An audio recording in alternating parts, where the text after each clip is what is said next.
we're going to work on this until they figure something out.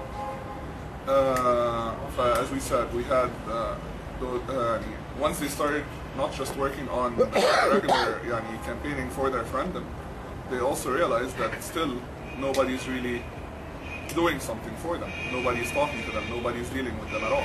Everybody just kind of ignores them while listening to the general fear of the people in the big cities that have all the media attention and that have all the police and have the security, if you're calling what we're living in right now secure. So they started connecting with each other. They started recognizing what their problems are and what things that they need to do.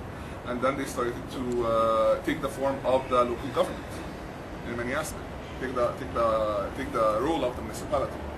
So not only did they start addressing their own problems in many ways, and they operate in a very collaborative way, they started going to the municipality and taking it over, and sitting inside and being like, listen, you're going to need to do this, and you're going to need to do that, you're going to need to address those issues, and of course the government calls this thuggery, and but it's active citizen partnership, participation, I mean. So we have different views on this. They're actually forcing people to work. So after a while, the neighborhoods started realizing that they're not doing this independently, or like they're not a solitary case. They have connections to other people in other neighborhoods. So they start connecting to those people, and those people start connecting to those people, and those people start connecting to those people. So you end up with networks of people of this street government, if you will, forming all over Cairo. And beyond that, they started realizing that if this is happening in Cairo and outside of Cairo in certain governorates, and people in those governorates as well, they must have popular committees in every area. So they started going to those areas, and next thing you know, they started connecting with each other in many aspects, and suddenly there's a union of people's committees that represent Sharia completely. Alright, and they started taking other forms as well. Some people's committees, they have divided themselves based on what they want to work on. There is one, for example, here in Heliopolis, that their main focus seems to be that they're going to work on returning the relationship between the police and the people, and that's their thing. There are others that operate on the concept of we need to create a cleaner neighborhood, or try to make it look better, and that's their deal. In Alexandria, which had a huge thuggery problem and absence of the police until now as well, very, very nominal presence, they evolved into something different. Suddenly there's something that's called the Egyptian Public Security Forces. And they're a police made of regular people. And you can identify them by their green caps and a little badge that they have on their arms. And they carry no weapons. And they secure multitudes of neighborhoods. They take that. I love the fact that first of all, if we're talking individually, those are some of the best people that we'll have in terms of cabinet. The problem lies in the fact that they're put completely in the wrong positions. I mean, you have a guy who's supposed very much focused on workers' rights, handling investments, and they have a guy who is supposed to be on economics, who's handling the workers' ministry. You have complete disorganization. A lot of them are fantastic people who are completely operating independently of each other and not talking to each other, because they're facing a very precarious situation. They recognize that they're only there for a bunch of months, that they don't have the power to do anything, and that they have a ceiling, which is the army, and then they have a population that they're terrified of all the time because they don't want anybody going out and protesting against them. So they end up not taking any decisions, or spending 2 days discussing such important priorities such as whether or not we're going to have daylight savings time, and which I thought was brilliant. Of all the things, not the economy, not anything, daylight savings time is the issue that we're going to discuss for 2 days. So beyond that,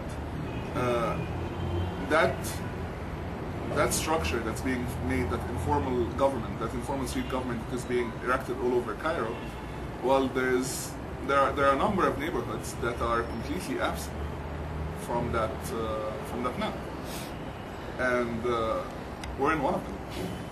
We're one of the big ones, actually.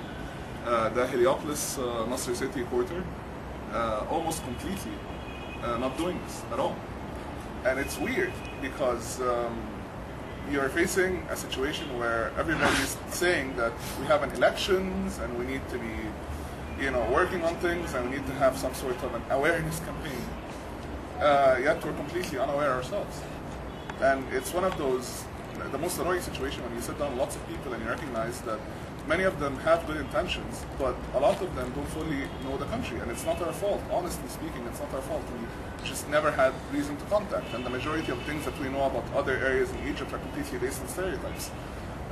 When we're talking about, what do we know, for example, about the Nubians? The Nubians. Nubiyin, Ahl al-Noba. The Nubians. Well, yeah, okay, fine. For example, and apparently they all dress in white, and they all dance, and they all seem very happy. And we don't know anything about them beyond that. What do we know about Upper Egyptians? Huh? They wear dislocation. Okay, and you know something beyond what the average majority knows. I mean, if we even discuss the damn problems, that's a different. I don't think the majority of Egypt recognize that we're facing land erosion in the delta and Alexandria is actually drowning because of the Aswan Dam. So we're not going to discuss this delight. Then you're facing something like Upper Egypt, in which we also don't know anything about them except the fact that they seem to like guns, and they seem to marry a lot, and they seem to have, and we seem to have a multitude of jokes about how stupid they are, which, by the way, they have heard. They are aware of them, and now the revolution has reached them last week. I don't know if you guys have been paying attention, but so they have finally decided to participate. And their participation has been very much a reaction to any kind of centralized authority coming from Cairo. Now, before we get into the issue of regionalism, let's talk about the other players in the field, besides the street force that I'm talking about, which is the one I'm mostly betting on, the money, because that network is a lot stronger than any other network and a lot stronger than any other media available, because, and we tested this, actually. We tested this during the days of the revolution. There has been lots of focus from foreign media on the concept of this was a social media revolution, this was an internet revolution, which is completely false, first of all. And second of all, the easiest way to prove that it was false was the fact that they shut down the internet on the 27th, yet on the 28th we increased, and on the following Tuesday we increased, because Egyptians, I don't believe they used Facebook in order to reach the revolution. I think they just recognize that Facebook operates on the same model that they operate on. In reality, we are a nation of social networkers. You go anywhere, at least 5 people. It's impossible for you to go somewhere in the summer without running into 6 people that you know in the beach. It's not fun. We argue about the fact that we have complete lack of privacy because of it. And I usually joke about it, saying that Egypt's not 85 million, we're like 500 people, we just move together at the same time. That's why there is an illusion of zahma. But beyond that, we have to talk about the parties, and the army, and the Muslim Brotherhood, and the Salafists. In order, if we're really gonna go there. So let's our first concern is gonna be the parties, and the parties are problematic. You have 2 kinds of parties. You have parties that have emerged that were there before the revolution, and a lot of them were co-opted by the regime. They're what we call the approved opposition. They actually they might have offices, but they have no structure, and they don't have a belief system or platform that people believe in, and they have no solutions to any. In reality, they've been sitting there for the most of the time, just waiting for whatever deal that the government will give them in order to allow them to have seats in the parliament. With notable exceptions here and there, people actually want to fight and fight under the name of that party. Beyond that, you have the parties that came afterwards, and the majority of those parties face the problem that that is central to Cairo, which is that we are disconnected as well. So it's made of Caireans, very very well off, very educated Caireans who have notions about what's happening in the country and how the country should be run, and they congregate with lots of people who have money, and suddenly have a party, and you don't know what the party stands for. Now, I was invited to join a party, and I'm not going to name the party, but let's just say that the party was created by a very rich individual, so to speak. We had an argument there are many rich people. يعني الحزب العدل, for example, Mustafa al-Naggar is funded by half of Citadel Capital. فيعني you don't know. So it's not him. Yeah, well, who knows? Maybe. But the idea is, we had a conversation about the idea of a party. What is the party supposed to be like? Now, there are two ways in order for anybody to create a party. The first one, there has to be some sort of an intellectual basis, an idea, an ideology, so to speak.